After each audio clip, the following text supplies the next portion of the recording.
Now, the average person watches more than 9 years of TV in their lifetime. But if you are trying to learn a foreign language, then there are only 4 types of TV shows that you should ever watch. Everything else, well, you can banish it mercilessly.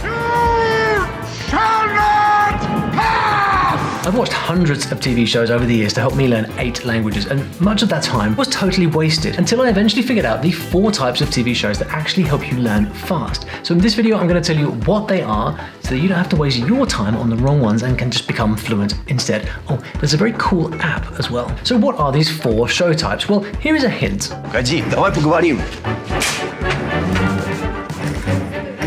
Бьет, значит, любит. The first thing you should do is pick TV series over movies. Why? Well, if you just think about length, your average movie runs over 2 hours while a TV episode is around 30 minutes. So TV episodes are far more manageable for language learning. They're much easier to soak up and take in. And shorter episodes have other benefits too. You can watch a single episode a few times over, which is great because repetition is your best friend in language learning. Also, the dialogue in TV shows tends to be simpler than in movies. Question. What kind of bear is best? Plus, you're getting that constant theme going for ages. Bears beats Battlestar Galactica. And the characters, well, each character has their own personality and special way of talking, and they stick to it episode after episode, which means you're hearing the same words and expressions over and over. Ma io credevo che tu fossi... Io fossi cosa? Che fossi contenta. Contenta? Sì, infatti sono contenta. Sono contenta che mi hai dimostrato per l'ennesima volta di quanto sei egocentrico. Now, this is absolute gold for language learners. Here's what not to watch. Shows that focus too much on visuals and action, like action-packed thrillers or sci-fi. They may be entertaining, but it's going to be really hard to follow and absorb the language. And news stories, well, it can be tricky because if you're not interested in what the news happens to be, then it's nothing more than tons of random, complicated vocabulary. But back to the good stuff, TV series. They have that baked-in continuity. One episode leads to the next. So if you watch an episode every day, it keeps you hooked, which means you keep coming back, which again is great for learning because now you are being consistent. Congratulations. By the way, if you're wondering who am I to suggest all these things, well, my name is Olly Richards. I'm a linguist and an author. I'm on a bit of a mission to help you get better at languages. You might have seen my storybooks are in shops everywhere. I've got over 20 languages of these things written now. Really quite cool. Now, do yourself a favor. Go into your Netflix settings, if you have it, and set your account to the language that you're learning. Don't worry, you'll still see your favorite shows pop up. But now everything is in your target language, and there is an instant hack for some immersion. By the way, watching a show with subtitles is not cheating. It's actually a smart way to reinforce all those juicy new words that you're going to be hearing. When it comes to subtitles, I generally advise you to keep English out of the picture altogether. You can use English subtitles to follow what's going on, but the problem is that you just end up reading English, which really doesn't help you at all to learn another language. So as a starting point, you can watch the whole show first in English if you want, just to be sure that you understand the storyline, but then switch to the foreign language and put the foreign subtitles on because it's going to help you associate the sounds you hear with the words that you see. There's just one little catch. Sometimes TV from other countries like China or Russia is blocked if you're trying to watch from outside the country. But that is where a VPN can help you access these shows. I personally use one called NordVPN, who are also kindly sponsoring this video. A VPN, in case you don't know, is like a disguise for your internet. It tricks the internet into thinking that you are browsing from any country that you want while keeping out those nosy hackers. So if you want to watch some Turkish dramas, well, you can just switch to Turkey and you can stream shows, movies, and news like you're actually there. It's a great way to binge watch and pick up some pretty good language skills. NordVPN gives you access to 111 countries and it keeps things super speedy so you don't get any annoying buffering. Best part, it's really quite affordable, and right now you can get 4 extra months on a 2-year plan. It's totally risk-free. They have a 30-day money-back guarantee. There is a link in the QR code here, also in the description below, so head over there if you would like to sign up and ditch those annoying country blockers that just get in the way of your TV habit. Now, if you're serious about learning a new language, this is a game changer. I usually connect to NHK, the national station of Japan, and I watch a couple of hours of Japanese TV on a Sunday morning. I really feel like I'm in Japan. So imagine being able to stream TV anytime from the country where you're learning the language. It really is an absolute gem for language learners. Just one click and you are in Norway, India, Ukraine, wherever you want to be. It's seriously a dream for language learners. So go to nordvpn.com/Olly Richards, QR code up here, link in the description, whichever suits you best, and grab this awesome deal. Now, where were we? That's right, if you love comedy, language learning is about to get a whole lot better. Я так не думаю. На, знакомься. Это бумаги, которые подтверждают, что я являюсь владелицей этого ресторана. Amazing how often this sitcom pops up in searches, a sign that it's probably worth checking out if you're learning Russian, or maybe you're learning French. J'ai une sale tête là, hein? Non, ça va pas parce que... Si, hein, je regarde, je suis blanc, regarde. Non, toi Non, Bah, ça si, va. si, j'ai pas des ganglions. Non, t'as pas de la fièvre? Un peu, regarde, touche ici, non? Non, ça va. That is a cult series in France. Whatever language you're learning, German, Swedish, Arabic, sitcoms are an absolute goldmine. Take Friends, for example. Friends is a great show for people learning English because they get to watch ordinary people in their 20s navigating different life problems. What? There's lots of relatable fun and humor. The language is simple, so it's very easy to learn things you can start saying right away. How you doing? I made a video about what everyone's calling the Friends effect. It's quite something. In fact, your comments on that video are the reason why I am giving you a cool PDF that I've created, but we are not at that point yet, so hold your horses. If you want a hint, there is a Spanish show called Extra, which is based on Friends, and it is really quite something. ¿Qué haces, Ana? ¿Qué es esto? Querido mío, ¿dónde está? ¿De dónde vino eso? ¡Qué bonito! In Extra, you've got an American in Spain. He's learning Spanish and makes all the hilarious mistakes that you would expect. Quiere decir, me llamo Sam, soy americano. Tú eres americana.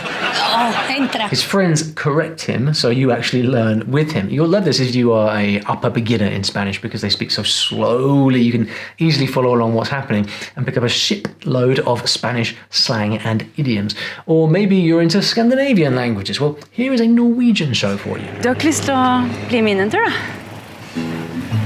Ta et glass vin. Eller en dusj.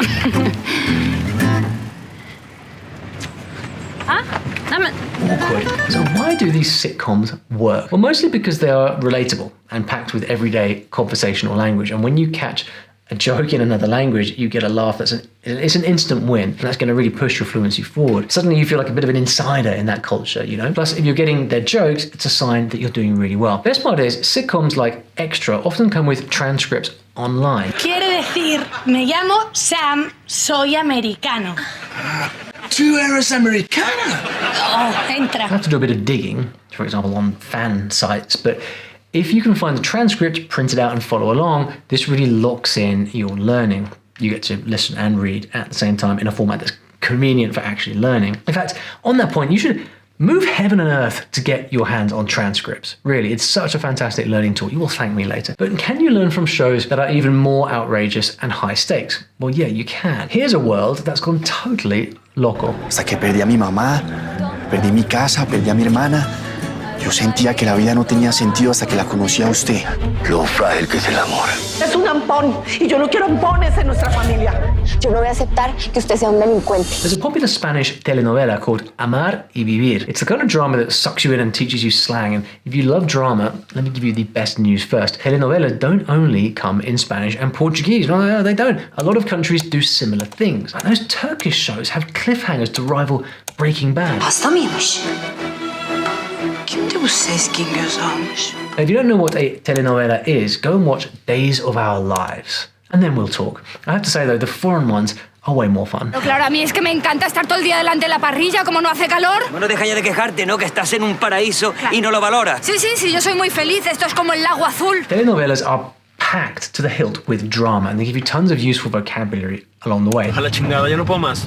Estoy hasta la madre, esto no está funcionando, me están haciendo ver como un pendejo.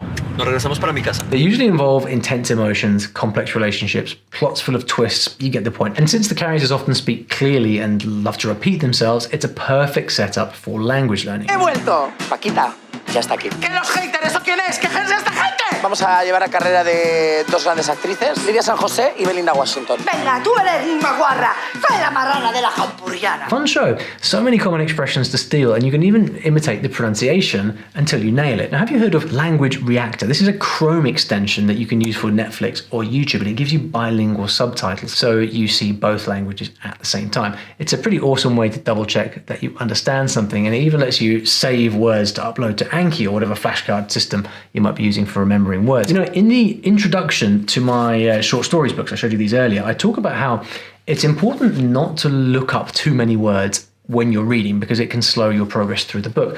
The same thing goes for TV. So the real value to watching TV comes from the overall immersion you get in the language, not from pausing to look up every word or even lots of words. Because if you do that, what happens is your progress will just grind to a halt. You might learn a few words here and there, but you won't get the full benefit. So go easy on the study element of this. Anyhow, what is TV show type number 2? Non, le manque d'honneur, c'est ton comportement vis-à-vis de l'Alliance. C'est un manque d'honneur incroyable et c'est un manque de maturité. C'est un manque de maturité. C'est un manque de maturité. Arrête un peu. Yes, there is a French survivor and a Spanish one and a Finnish one. You can literally pick your language. When you're in the mood for something more unscripted, go for reality shows or any other kind of non-fiction for that matter. Kelly, the trap has spoken. Why? 2 reasons. First, the language that they use in a show that is real will usually be a lot more straightforward, more simple and authentic, and probably also faster because there's no one controlling what they say.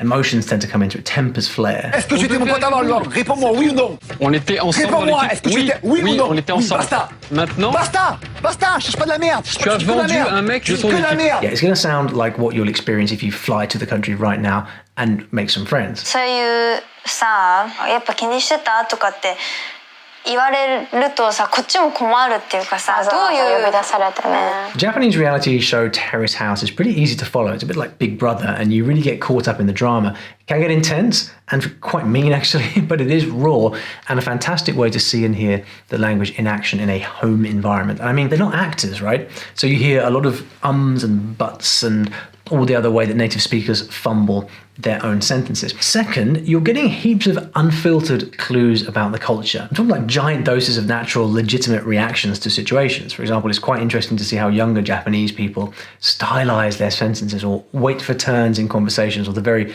gentle apologies. It might not be what's in your textbook, but it is actually how Japanese people talk. 1個のことで頂点極める系の道ちょっともう厳しいかなと思ったんだったらじゃあ逆に俺の長所っていうか好きなことをいっぱいやっちゃうみたいな本当にみんなと同じ感じ。 Bottom line, reality TV is a powerhouse for language learning. You get a window into real life, and that's exactly what makes it valuable. But another side of this is that you need to be able to motivate yourself when learning a language. It's not always easy, right? But these shows can be a fantastic foundational resource when you're feeling stuck. Which reminds me, what, YouTube? Yeah, YouTube is the one place that you can find pretty much anything you like, as you very well know. You're here after all. It's a great place to get reality content, which is 100% what you should focus on, and the subtitles are often right there for the taking. In fact, AI tools for YouTube can get you the transcript automatically. Come to think of it, know that Spanish show Extra that I mentioned? Well, that is on YouTube too. But listen carefully now. Can we get some warning captions, please? Don't let yourself get distracted. It sounds silly, it sounds like a small point, but the dangers lurk everywhere on something like YouTube. There's so many things flashing around trying to get your attention. So if you're on YouTube to learn languages, just make sure you're focusing on the content, because otherwise you're liable to just get distracted. Now, before we carry on to the next type of show, here at Story Learning, we teach languages in a way that is a lot like watching a TV series. The story learning method is based on science, and literally tens of thousands of students have learned a language this way. So if you're curious, grab your phone, scan this QR code, or click the link in the description, and you'll get a free tour of this fantastic method. And just because you're awesome, I have also thrown in a free PDF that's full of really cool shows that you can watch in all sorts of languages. Like a little directory for you, so you can go straight to the best ones of all. It's your lucky day, it really is. Go and grab that now. Now, are you ready for show type number 3? It's a good one, something a little more serious and definitely more inspired. L'histoire que je vais vous raconter commence dans une forêt, quelque part en Tanzanie. C'est un endroit où les hommes ne vivent pas. C'est un monde sauvage. You know this voice, right? French singer Johnny Depp's first wife. Listening to Vanessa Paradis talking about nature in French is a great example of using documentaries to learn a language. Dans certains cas, les conflits entre animaux et humains se sont multipliés. Il a fallu créer des réserves naturelles. Le Botswana abrite un des plus grands parcs au monde, le delta du fleuve Okavango. Think about it like this. If you've ever watched a documentary in English, you know the narration is usually super clear and easy to follow, right? Well, the same goes for documentaries in other languages, and you're unlikely to hear much slang, so you get the chance to really absorb the language in a purer form. 云南年平均气温达20摄氏度，山高林密，土地肥沃，一种植物恣意生长。 Love this food show in Mandarin. Honestly, just pick a topic you're passionate about: food, nature, history, music, and learn something cool while you're at it. In fact, how's this for interesting? If you learn something new for the first time in a foreign language, your brain is more likely to remember the info in that language. It's called language dependent memory, which is pretty cool. It's win-win. Now, before I get to the best kind of show of all, I'm going to sneak in a fun bonus, or my Japanese students will really never forgive me. ここ嫌だ。戻ろうお父さん。私行かないよ。こんなとこに街がある。誰もいないね。If you've never watched an anime show before, well, you really should, because anime is not just for kids. These shows can get pretty deep with complex storylines, pretty interesting characters, rich dialogue, and what's really cool is you will learn an absolute ton about Japanese culture. If you want a great starter show to try, well, Spirited Away is kind of mind-blowing. You can even get some helpful scene breakdowns on YouTube. But even if you're learning Swahili or Dutch or Korean or whatever, the goal is to find stories that align with your interests, because shows can reveal a lot more about a language than you think. Anyway, as usual, I've saved the best till last. Now look, the best kind of show to watch on TV to improve your language skills is, dramatic drum roll, well, it's the show that you actually like.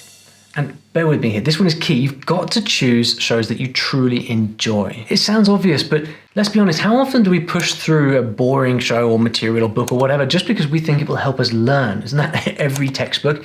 Don't do that. If you don't enjoy it, if you don't like it, you won't stick with it and you'll end up not learning anything. When I started learning Cantonese, there were so few resources available that I actually turned to TV as my main study tool, and I watched a mega long series called Triumph in the Skies. There were actually two kind of whole series of this show. It was like 48 episodes or something. 好快又1年啦，等咗3年啦吓，唔知佢傻到幾時咧？呢啲叫痴情啊！希望今年俾佢等到啦，我都希望嘅。 It was way over my head at the time, but I learned an absolute ton of vocabulary purely from the exposure. And my teacher said that my pronunciation improved by a mile, which just goes to show how much exposure, pure exposure, that you can get from diving deep into a TV show. Now, I'll tell you what my trick is. If you're listening, keep it easy. I choose shows that I'd be glued to even if I didn't need subtitles, like the Spanish show Casa de Papel. It's insane. So I was watching this before it got really famous as Money Heist. I could not get enough of it. And now, well, my Spanish is better as a result. Find something that you love to watch. You will not only learn the language faster, but get this, it could also literally add years to your life. What? That's right, when you learn a language, your brain changes in very important ways. And that's just one benefit of learning a language. I've got the full story of what happens to your brain when you learn a language over here.